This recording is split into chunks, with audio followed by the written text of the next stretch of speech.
one more. Thank you.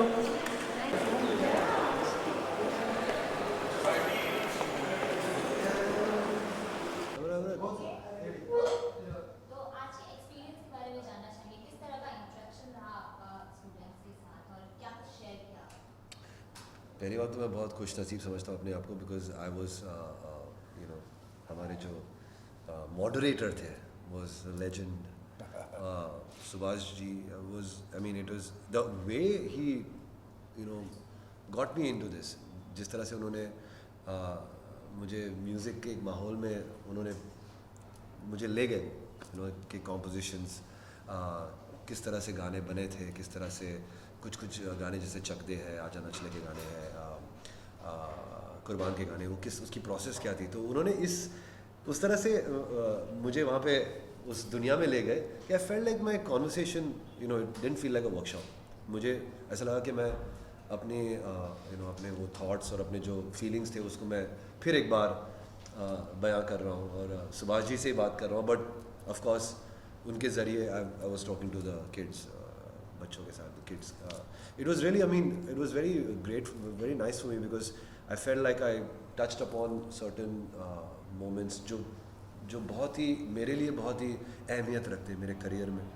और चूँकि आज सुलेमान भी मिसिंग है, तो I was trying to fill in for him as well. मैं काफ़ी कुछ बोल गया, काफ़ी कुछ कह गया, एंड बट 2 घंटे निकल गए और I didn't even realise that कि 2 घंटे कैसे निकले, बिकॉज यही होता है म्यूज़िक में, जब आप एक बार आप चले जाते हो उस दुनिया में, तो देन घंटे निकल जाते हैं, you don't realise what happened, and it was fantastic for me to share my experiences to everyone, with everyone.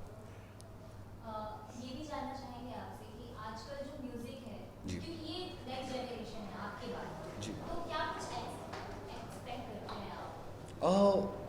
मैं एक्सपेक्ट करता हूँ कि music it's a beautiful expression of love, of pain, of passion, of everything, and I feel like कहीं ना कहीं हम technically बहुत ज़्यादा इन्वॉल्व हो गए हैं म्यूज़िक में, in terms of computers, in terms of technology, and somewhere the soul is missing. मैं सिर्फ आज के वर्कशॉप के ज़रिए मैं सिर्फ ये कहना चाह रहा था कि जो सोल है, जो फीलिंग है, जो इमोशन है, वो हम एज ह्यूमंस कभी ना खोलें, बिकॉज जैसे साल गुजरते जाएंगे वैसे यू रियलाइज कि machine will replace man, but one thing machine can not do is emote, और वो ह्यूमंस में है। तो वो मैं चाह रहा हूँ कि जितना हम ये जो गाने जो मैंने गाए और जो मैंने जिनके बारे में मैंने जो स्टोरीज़ कही, वो सब गाने एक बहुत ही प्योर फीलिंग से बने थे, और वो इस तरह से बने थे कि गाने ऐसे नहीं बने थे कि गाने ये हिट होंगे। इस तरह से हमने गाने कंपोज किए थे कि गाने अच्छे गाने बनाएंगे।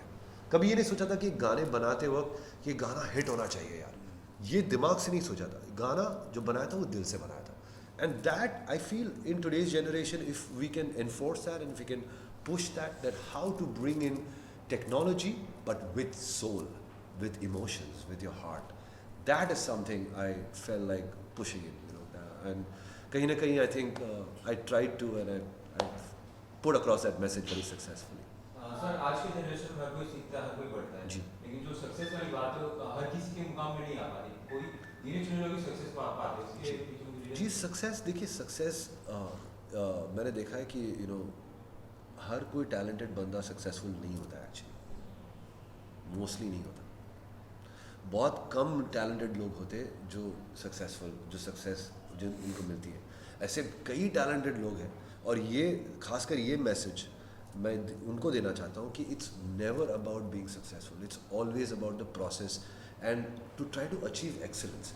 जिस रास्ते पे आप मेहनत करते हो, आप काम करते हो, और आप चाहे कुछ भी कर रहे हो, गाना, singing, film making, the process is the most important thing. अगर आप एक्सेलेंस की तरफ करेंगे ना, तो सक्सेस आनी ही आनी है, आपको आनी ही आनी है।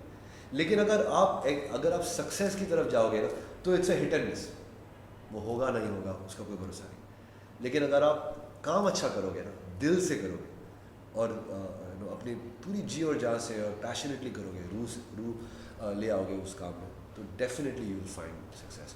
तो I always say work towards excellence, success will follow. Sir क्या मिशलिन गुड जो आपकी इंस्टीट्यूट है वो सभी रिसोर्सेज से हेल्प कर रही है स्टूडेंट को एक फ्यूचर में सिक्योर जॉब प्रोवाइड करने के लिए, एक फ्यूचर करियर, एक सिक्योर करियर बनाने के लिए? इसी मिशलिन वुड्स एक ऐसा प्लेटफॉर्म है जहाँ हम उनको सब गुरुजनों से मिला सकते हैं। जो गुरुजनों की विद्या है, उनका जो एक्सपीरियंस है, टीचर्स की विद्या है, अब सीखना तो स्टूडेंट्स के हाथ में होता है।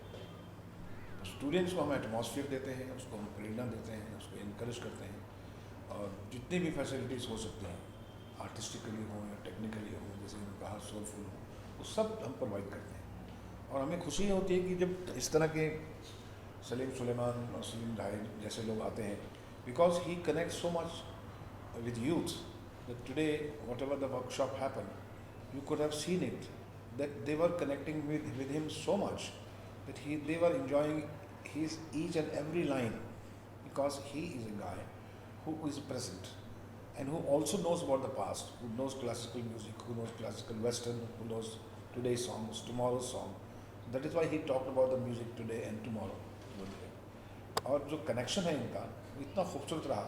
तो आप ये शो नहीं था कि सलीम सुलेमान का शो है, ये एक वर्कशॉप थी जिसमें स्टूडेंट्स को एक इनवैल्यूएबल आई थिंक एक टीचिंग मिली है और सीखने को मिला है जो उनको ज़िंदगी में कभी नहीं मिलेगा।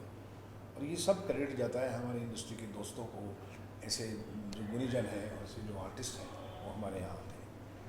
And I am very happy that he केम।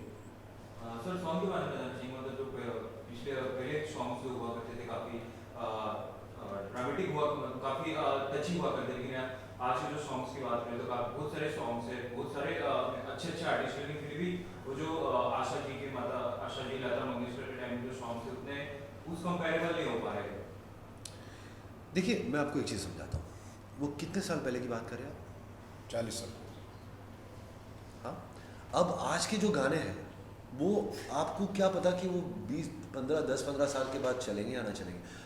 आज के जो गाने हैं ना, जो आप शायद कहेंगे कि अरे बहुत ऐसे बहुत मामूली से गाने बन रहे हैं, वो बात नहीं है, वो रूह नहीं है, वो टच नहीं है, लेकिन ये इसकी वैल्यू आपको 15 साल बाद पता लगेगी। हमने जो गाने 10 साल पहले बनाए थे, जैसे चक दे है या आशाएं है या ये हौसला है, आज तक वो गाने बज रहे हैं।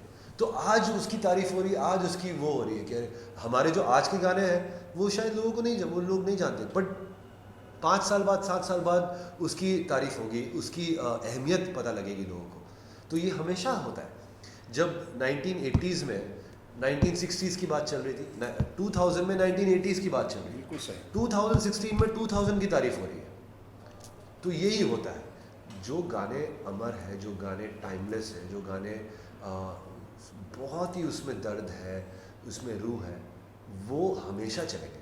लेकिन वो आज रिकग्नाइज नहीं होंगे, वो 10 साल बाद, क्योंकि तुम ही हो अब तुम ही हो, ये गाना जो है वो आज भी बज रहा है। ये 3 साल पहले आशिकी 2 का गाना है, और वो मैं आपको लिख के कह सकता हूँ कि ये 10 साल बाद भी गाना ये लोग सुनेंगे इसको। तो ऐसा नहीं है कि आज के गाने में वो दर्द नहीं है, वो पैशन नहीं है, वो इसकी अहमियत जो है, इसकी वैल्यू है, वो आपको 10-15 साल बाद ही पता लगेगा। Thank you. एक सवाल और है मेरा, एक सवाल और ये है कि म्यूजिक एक ऐसा प्लेटफॉर्म है जहाँ आवाज़ की वजह से लोग जाने जाते जी। हैं, लेकिन कहीं ना कहीं कुछ लोगों में टकराव भी हो जाता है हाँ। प्लेटफॉर्म को लेकर, तो इस पर क्या टेक देना चाहिए? टकराव ये सब पता नहीं यार, ये मुझे तो ये सवाल इसमें आज हमारी इंडस्ट्री में इतने गाने बन रहे हैं, इतनी फिल्में बन रही है, सभी लोग इतने बिजी है, फिल्मों के अलावा इतने टेलीविज़न शोज चल रहे हैं, माय गॉड, इतने कमर्शियल्स हो रही है, इतनी टेलीविज़न चैनल्स है, सब लोग इतने बिजी है, आप मानोगे नहीं, everyone's got work and there so much of it. हम मुंबई शहर में जिसकी आबादी कुछ आई डोंट नो 17-18 मिलियन थी एक ज़माने में, वो 23 मिलियन हो गए, 24 मिलियन हो गए, और कहीं ना कहीं हद तक ये फिल्म इंडस्ट्री का ही इसमें योगदान है, बिकॉज फिल्म इंडस्ट्री और टेलीविज़न इंडस्ट्री अपनी इतनी बूम हो रही है, इतना काम हो रहा है, लोगों का टकराव की बात ही नहीं होती। This nobody has time, everyone's working day and night. मैं आपको बताना चाहूँगी कि पिछले टाइम कुछ ऐसा है कि जब लोग खुले में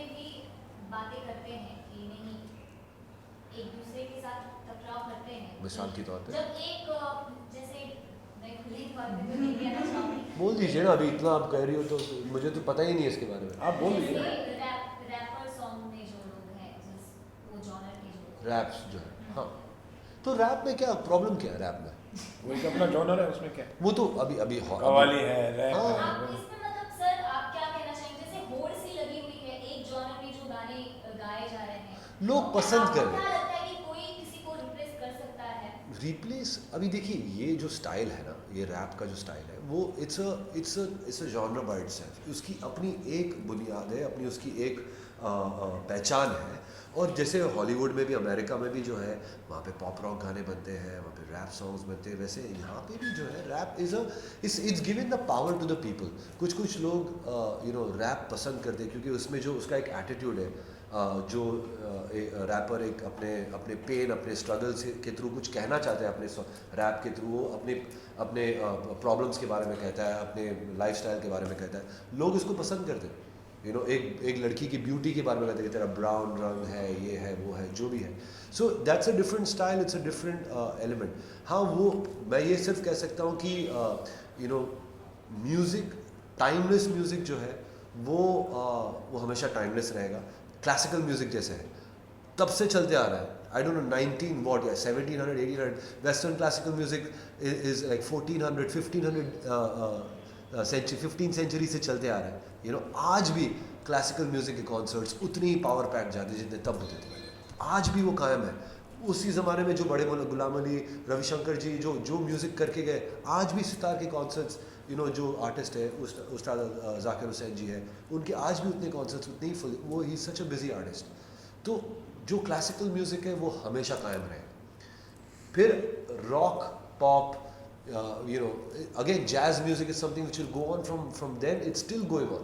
हाँ, कुछ चेंजेस हो गए, क्लासिकल म्यूज़िक में भी कुछ चेंजेस हो गए, प्रेजेंटेशन चेंजेस हो गए, लेकिन रैप और ये सब जो जॉनर्स है वो आएंगे जाएंगे। डब स्टेप है, आएगा जाएगा।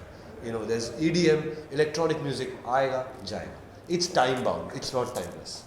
तो मैं सिर्फ ये मेरे आने वाला प्रोजेक्ट एक फ़िल्म है पूर्णा करके, जो एक छोटी सी लड़की के ऊपर आधारित है। It's a film about a Telangana girl who is the first